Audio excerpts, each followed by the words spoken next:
Ladies and gentlemen, Tactical Advance here, and welcome back to some more Star Citizen. Now today we've got a bit of a update on the latest patch, and also on the Orion, but let's go through some of the patch stuff first of all. Not necessarily one of the biggest patches we've had so far.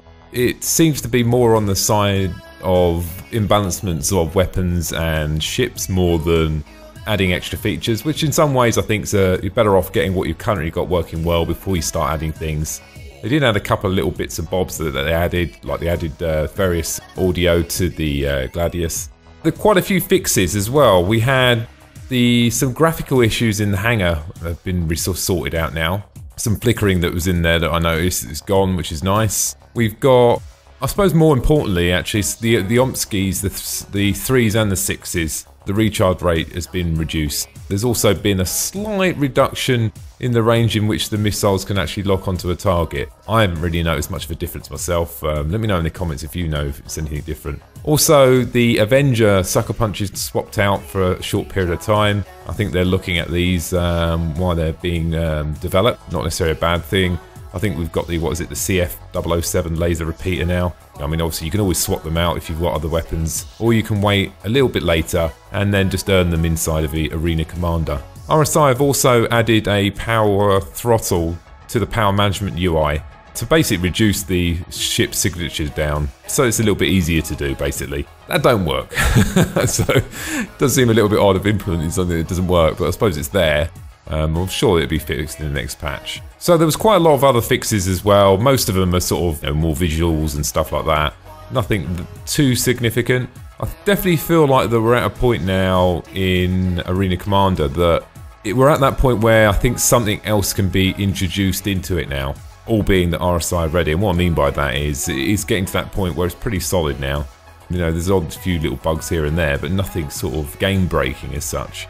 And also we've had quite a few waves of balancements out on all the ships over the past, let's say, month or so anyway. Looking forward to seeing what's going to be added. More likely is going to be a ship or something like that. Hopefully, you know, multi-crew FPS. We've got a lot coming this year anyway. So I guess the bigger news is the Orion Mining Station, you could call it. Does look really cool, guys. I was actually quite pleased with the actual design. A lot of the Star Citizen ships look, you know, they've got a particular look, and this one definitely looks outside the box of what the current ship designs are.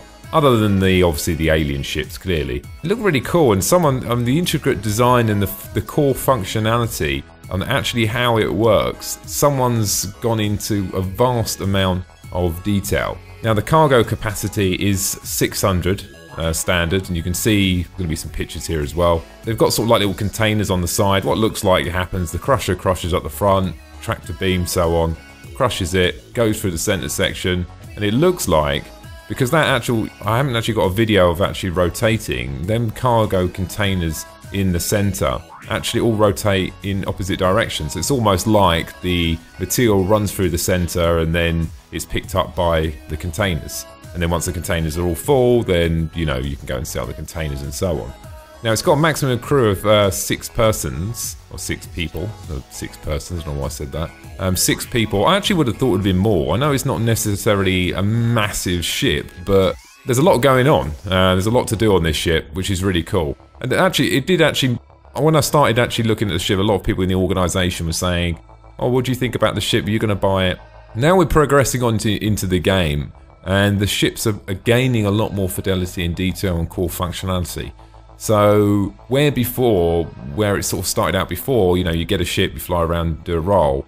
Now the rolls are being quite intricate and detailed. So let's just say, for instance, you want to pop online for 10 minutes. You're definitely not going to be going out in your mining rig, are you? Because it'd be pretty pointless. You might mine by a rock for a couple of, you know, time you set everything up and get it going, it's probably not going to be worthwhile. These larger ships are probably going to be, you know, if you're going to come on for a couple of hours or something and actually make it worthwhile trip, particularly if you're going to roster up 5 of your friends to join you, because obviously, you know, that's obviously going to help you out a little bit on efficiency and so on. Yeah, I think that for me, looks like a fantastic ship, but I think I'm going down the exploration and trading, and I think the fidelity and detail on that alone will sort of cover off my, you know, 2 to 5 or 10 hours, whatever it's going to be. So I think having loads and loads of ships, sort of going off track here a little bit, but this is just giving you my thoughts, but having loads and loads of ships, I can see the beneficial side of it. Obviously you can rent them out, lease them out and so on, but at the same time, personally I prefer to focus on you know, one role. I've got a couple other ships as well. Just to let you know, I've got a Karak, my dream ship. Smiling now, fantastic ship, very excited about that. The actual detail and the functionality of this ship, and just so cool, just can't wait. I've got an M50, a Starfare, I think that's pretty much all. Oh, I've got my Constellation Phoenix as well. So I'm done. I'm content with what I've got, and I think even that's a bit of a handful for me. Anyway, so back onto the mining side anyway. As I said, 600 standard. The fact that they say standard there, I'm assuming that means that there's another option. So maybe there's a non-standard. Maybe them containers that spin on the outside, you can get longer ones so they can actually carry more. Could say, no, 600 is not a lot or a lot, but at the same time, it's more about the value of the material you're physically carrying. So, you know, 600 of X might be worth a considerable amount of money. What else does it come with? It comes with class 4, comes with 4 of these, size 4 tractor beams. Sort of expected really, for particularly on this sort of rig. It also comes with the class 4 times size 1 flak guns. It does come with weaponry, but I think this is definitely going to be, we don't really know how it's going to work out in game. If you fly somewhere and you're mining, I suppose if you're mining somewhere, let's say where the risk over reward is low, so maybe in UEE space, or not that saying you're not going to get attacked, but the materials you might be getting, I'm just going to make an assumption, that are probably not going to be as valuable as materials that you're probably getting in lawless space. The risk over reward does apply there. So I suppose if you were going out into deeper space, or you found a really, really good mining area in a risky area, then I don't think that the flak guns will probably fight off a bit of a wave. I think that the way I see it is they'll probably defend you until you get help, because you're not going to be doing any funky maneuvers in this thing, because it does weigh a lot as well. Also, it comes with a class 1 size 6 mining laser. Actually, and this, all in all, this ship's pretty significant so far, because this is really the first dedicated role ship we've seen outside of our current set. It's really good to see how much detail they've gone into. It's actually on sale at the moment, so it comes with LTI. It's 260 euros, so it's pretty expensive. But I suppose if you were coming into the game now, I mean, you think about it, you could spend quite a lot of money on a game over a period of a year, particularly if it's a subscription model, which Star Citizen is not going to be. You know, it depends what game you are into. You know, if you were into tanks, you might buy gold and premium count and so on. But if you come into this and you just bought this ship, I think that's enough. I think that's enough to fulfill, you know, one player in the game for a very long period of time, because it's the sheer functionality of the overall ship. There's a lot of detail to it, and that's my thoughts. But let me know what you think in the comments, guys. Are you going to be going for 3 or 4 or 5 ships, or are you just going to go for one small and work your way up? You know, what's your progressional plan you've got, and what sort of, let's not call it end game ships, because I'm sure there's going to be other mining rigs after this one that might have more beneficial features over this one. You know, this one might be smaller, but can do X, Y, and Z. We'll have to wait and see. I've left a link below, which is a really interesting document, guys, for all you sort of traders and miners and stuff like that.